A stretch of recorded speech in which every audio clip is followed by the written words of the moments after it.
Airbnb still a lucrative investment opportunity in 2025?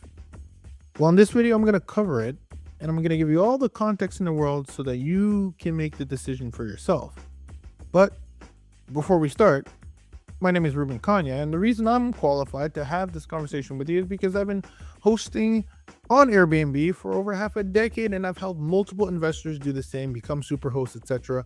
I'm also the co-author of Hospitable Host, which is an international bestseller of multiple hosts nationwide and their experiences giving these amazing accommodations all over the world.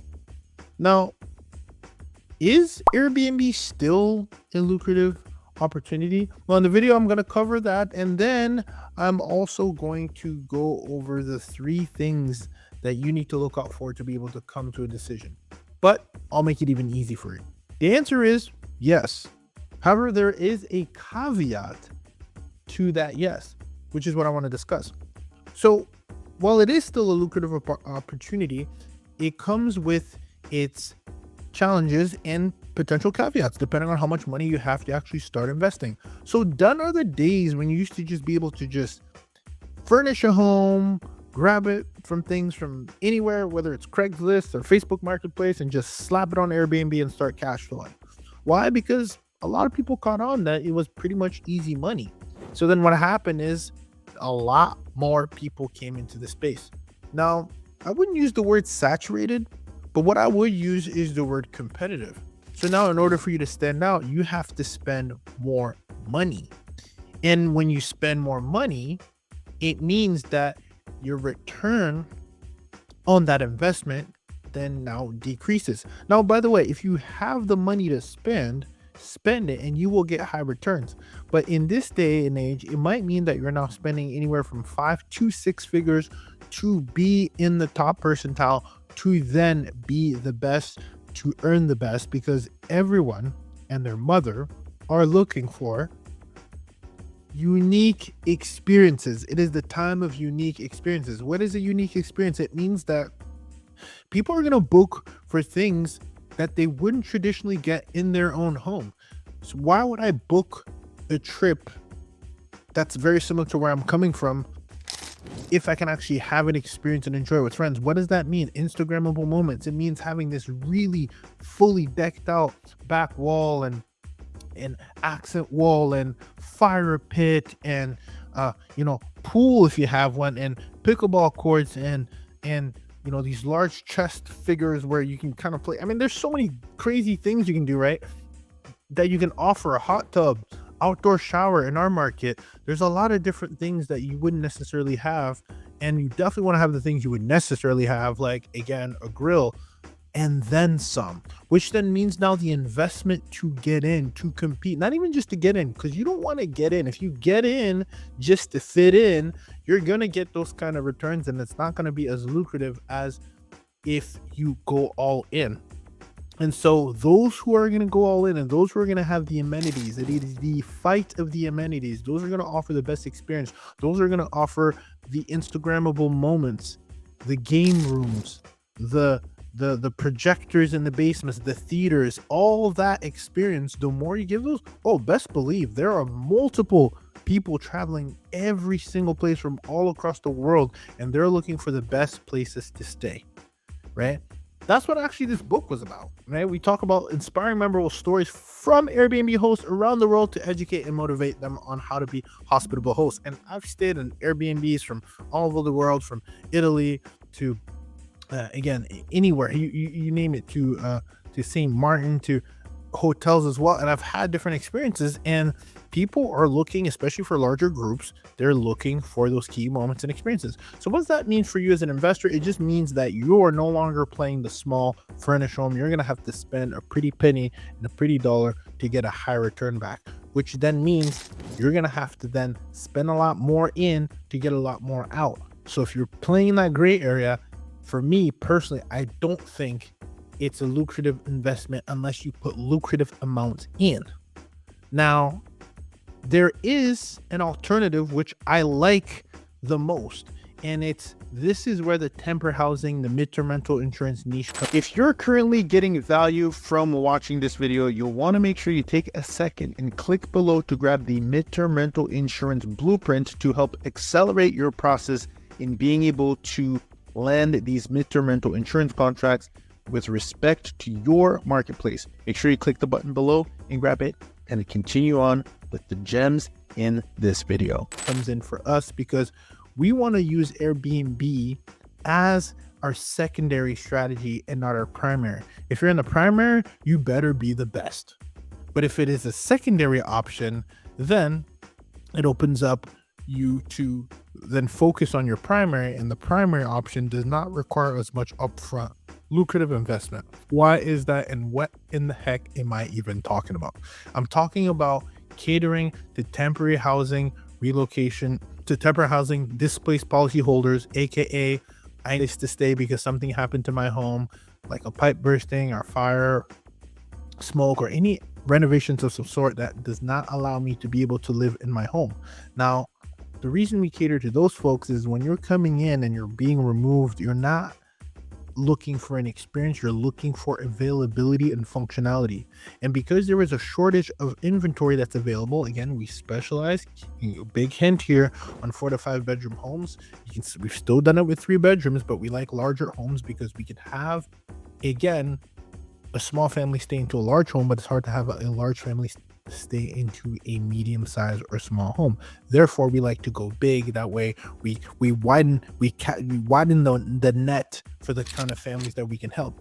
And when we are able to help a larger family, like a 4 or 5 bedroom home, even 6 bedrooms, then we are now solving a larger problem, and we get to be paid a premium for doing so. And so what does that mean then? If I'm, what am I looking for exactly? Well, it means that, with not just me, all my clients that I work with, when we look for these properties, we're looking for that 4 to 5 bedroom. Number one, we're looking for functionality. So now we have, again, dedicated workspaces. We don't have a theater room, but we'll definitely have a monitor with an HDMI cord so someone can work from home. We definitely have to have fast internet. There are some non-negotiables, right? Clean, efficient, great bed, barbecue grill, absolutely.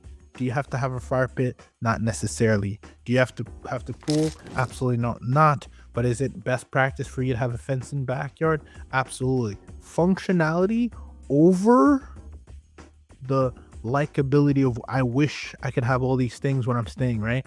Remember, short-term rentals is an experience. Midterm rentals, temporary housing, is what is functional. Do you have a garage? Do you have a fenced in backyard? Do you have a dedicated workspace? Do you have a grill? People do like to grill. Sunday night football, hey yo, right? They want to be able to grill. They want to be able to do the things they're used to doing at home. Do they have a garage? Best practice. Is the home able to cater to somebody who has physical limitations, which means we love to go for ranch style homes? Those are all things that widen your net, broaden your net, cast a wider net, allows you to cater to those temporary housing needs of folks who are looking for housing due to unforeseen circumstances and because they are displaced. And so that is the niche that we like to cater to. And because we go for that, we then have Airbnb as a backup. Now, because our homes are still functional and still clean and respectable, we're still able to get Airbnb bookings, but we're not trying to get all the Airbnb bookings in the marketplace. We're trying to get Airbnb bookings that will supplement the gaps between the time that we don't have a midterm rental booking or not. And often it is very often that we don't even have to have Airbnb bookings, because these temporary housing insurance contracts or temporary housing contracts that we land are anywhere from 3 months to 1 month to 4 months to 6 months, then even 9 months, sometimes even more than a year, based on the damage that's done on the home. And so for that reason, it's in our best interest, it's in your best interest to start looking at the math. When we furnish these kind of homes, we're not going for crazy design world class. We're going for functional. We're going for, you would even call it more than above average. But even if it was average, we're not trying to just have one ping pong table and then think that I'm playing the game. No, you either got to play the game the real way and put a lucrative investment down, or you play it our way when we're really not optimizing for Airbnb bookings. That's our backup strategy. We're really catering to platforms like Airbnb, yes, of course, Furnish Finder, Zillow Rental Manager, where we're catering to these displaced families who are in need.